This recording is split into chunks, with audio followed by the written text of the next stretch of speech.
আল্লাহ বলে গোলাম তোকে আমি কত ভালোবাসি তুই জানিস নি?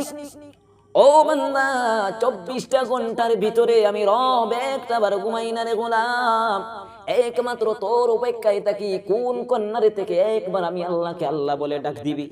আমি আল্লাহ তোর ডাকের সাড়া দেওয়ার জন্য 24টা ঘন্টার ভিতরে একটা সেকেন্ড আমি আল্লাহ ঘুমাই নাই রে ভাই জানেরা। হযরত ইয়াকুব আলাইহিস সালাম তার পুত্র ইউসুফ আলাইহিস সালামকে 32টা বছর আল্লাহ পাকের আদেশ ও নির্দেশে এমন একটা ঘটনার চক্রান্ত করাইয়া বাইদের চক্রান্তের মাধ্যমে 32টা বছর বেটা পুত্র আলাদা করে দিয়েছে।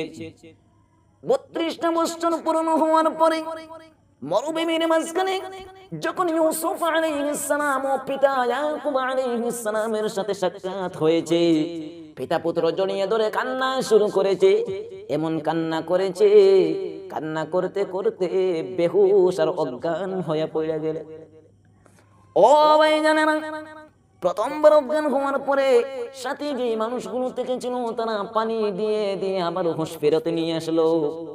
এমনি করে করে আবার বেহুশ হয়ে যায়, আবার হুঁশ ফিরে আসলো, আবার বেহুশ হয়ে যায়। জিবরাইল আলাইহিস সালাম আল্লাহকে ডেকে বললেন, ওগো আল্লাহ, একটা মানুষ একটা মানুষের প্রতি এত ভালোবাসা রাখতে পারে? আল্লাহ বললেন, জিবরাইল শুনে রাখুন জিবরাইল, উম্মতে মুহাম্মদীকে আমি আল্লাহ এর চেয়ে 70 গুণ বেশি ভালোবাসি।